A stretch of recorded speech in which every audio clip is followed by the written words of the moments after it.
Hey, what's up? I'm Tiffany and welcome to Midlife Mama. On this channel, you'll get videos on midlife pregnancy and parenting, baby updates, product reviews, and a new thing we're doing is day in the life vlogs. So if you're new here, make sure you hit the subscribe button to stick around for a while. In today's video, I'll be talking about pregnancy and chronic hypertension or high blood pressure. I'll go through the major things that can happen, give you some tips on how to manage your blood pressure and have a healthy pregnancy. I'll tell you what to look for and when to call your doctor. And finally, I'll give you the one thing I swear by to have a successful midlife pregnancy. All of that's next. Stay tuned.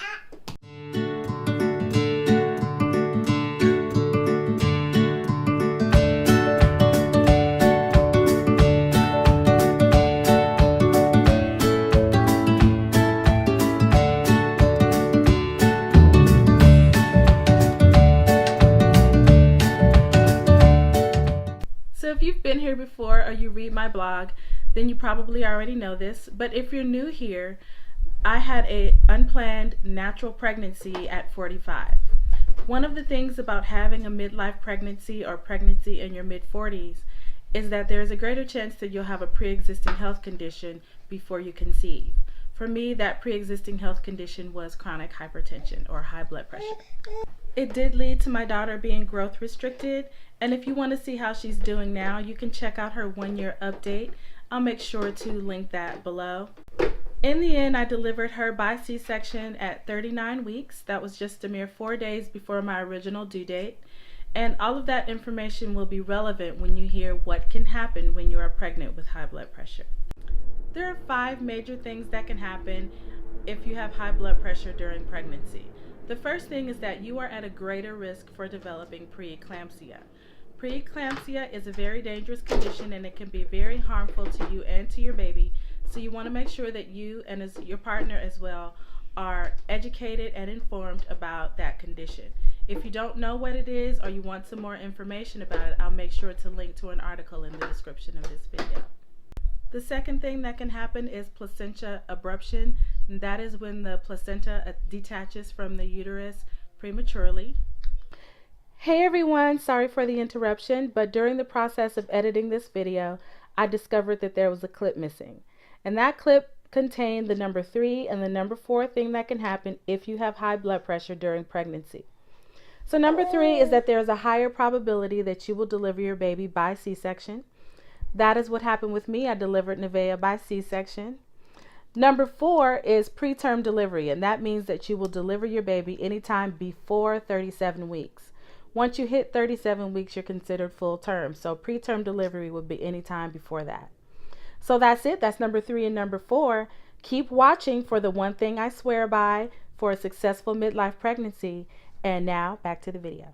And finally, number 5 is intrauterine growth restriction or IUGR.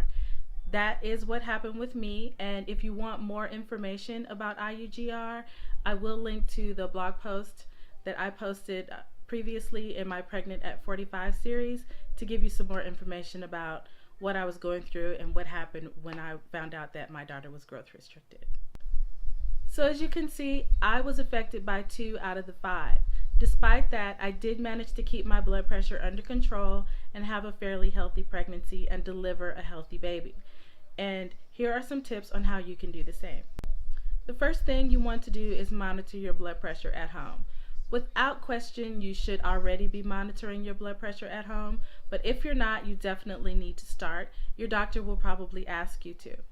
I was given some logs to fill out to take my blood pressure, but I found it was more helpful to have the log on my computer or on my phone. That way I could just show it to my doctor or email it to my doctor as needed. You can download the log that I used if you go to my blog over at midlifemama.com. I also highly recommend that you have a blood pressure monitor at home. You could go to the grocery store or the drugstore to take your blood pressure, but when I was pregnant, I monitored my blood pressure 4 times a day. So it's definitely worth it to have one at home. I will leave a link to the one that I used. I'm not sure how much it costs, but you definitely should go out and get one because you will need to monitor your blood pressure multiple times a day. The second thing you want to do is take your medicine as prescribed. I am notoriously bad at remembering to take pills, but when I was pregnant, I never missed a dose of medication. In the second trimester, your doctor will probably prescribe a low-dose aspirin. That low-dose aspirin will help prevent you from developing preeclampsia, so you want to take that along with your prenatal vitamin and your blood pressure medicine without fail. To help myself remember, I just took them all at the same time every day. Whatever you need to do to help you remember to take your medicine every single day, do that, because you definitely don't want to miss dosages and mess around with your medicine. You want to follow your doctor's orders explicitly. The third thing is that you want to keep your doctor's appointments. It is very important when you have a high-risk pregnancy that you keep all of your doctor's appointments because you require close monitoring. When you are pregnant for the first time or at all in your mid-40s, there can be complications. Your doctor is the best person to spot and catch things early. So I can't stress enough how crucial it is for you to make all of your doctor's appointments. I've said many times that the only time during my pregnancy I felt completely at ease was when I was at the doctor's. The fourth thing is that you want to maintain a healthy weight or not gain too much weight. I wish that I had been at a healthier weight when I was pregnant, but I was not. I was overweight when I got pregnant. So I had to really watch how much weight I gained. I believe I gained between 28 and 30 pounds, and based on my starting weight, that was a healthy amount of weight to gain for me. You want to check with your doctor, see how much weight you should gain. You want to make sure that you stay within that range and try not to go over that range. Try not to gain too much weight, because if you do, that could affect your blood pressure as well. The next thing you want to do is exercise. It does not have to be strenuous, but you want to make sure that you're getting up and you're moving around. You can take walks or you can try yoga. Yoga I recommend because it is great for relaxation, and relaxation is excellent for your blood pressure. A rule of thumb for exercising while pregnant is that if you were not working out heavily before you got pregnant, then it's probably not a good idea to start a crazy strenuous workout program while you're pregnant. But you can definitely do a light workout while you're pregnant to help out with your blood pressure. If you were working out heavily before you got pregnant, you can probably continue your exercise program with some slight modifications. There are some exercises that you should not do while you're pregnant, so you definitely want to consult with your doctor before you start any sort of exercise program while you're pregnant. So the next thing is that you want to avoid stress as much as possible. Taking care of things like finances, insurance, sorting out your maternity leave early can help avoid stressful situations towards the end of your pregnancy. If you are going to work while you're pregnant and you work a stressful job, you want to try and make some modifications or make some adjustments at work. I work a very highly stressful job that requires me to be on my feet all day. So while I was pregnant, I made sure that I did not work at night. I took breaks, I moved to light duty, and I asked for help. So if you're like me and you work a highly stressful or highly physical job, you want to make sure that you try and make some adjustments at work. The last thing is obvious, but it's worth saying. Don't smoke, drink, or take illicit drugs while you're pregnant. I'm sure that you know that already, but it's worth saying that it is dangerous for you, it is dangerous for your baby, it's not worth the risk. So you want to make sure that you're not doing it. If you're doing it, you should stop doing it. Make sure you get help if you need to. So now you know what can happen and you know how to manage and help yourself have a healthy pregnancy. The next thing you need to know is what to look for and when to call your doctor. The first thing you need to look for is a decrease in your baby's movements. Counting my baby's kicks, or in her case rolls and stretches, was one of my favorite things to do while I was pregnant. But more than that, it was a way for me to monitor her movements. So you want to get to know how much your baby moves, how often your baby moves, and when your baby moves. If there is a drastic drop in your baby's activity, you want to absolutely contact your doctor right away. Since you are going to be monitoring your blood pressure at home, the next thing you want to do is check for spikes in your blood pressure. My blood pressure hovered between the 140/90 range. At one point, I did spike to the 150s/100s, and I was sent to the hospital to be monitored. Thankfully, my blood pressure dropped back down, and I was able to go home after a few hours.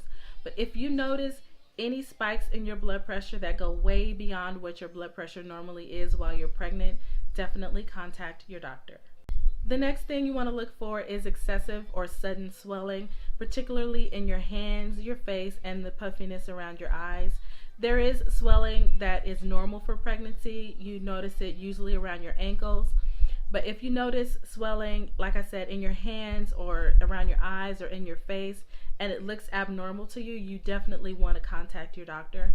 If you're pregnant for the first time and you don't know what to expect, be safe and ask questions so that you can be sure. If you're unsure at all about anything, contact your doctor to find out if your swelling is anything to be alarmed about.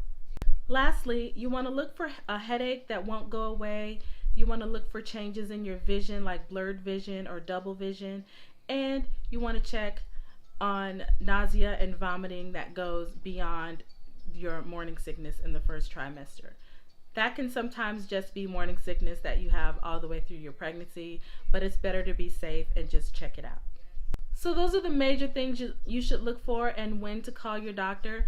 If you are at all unsure about anything, definitely do not be afraid to ask questions. I was pregnant for the first time, so I asked my doctors a lot of questions.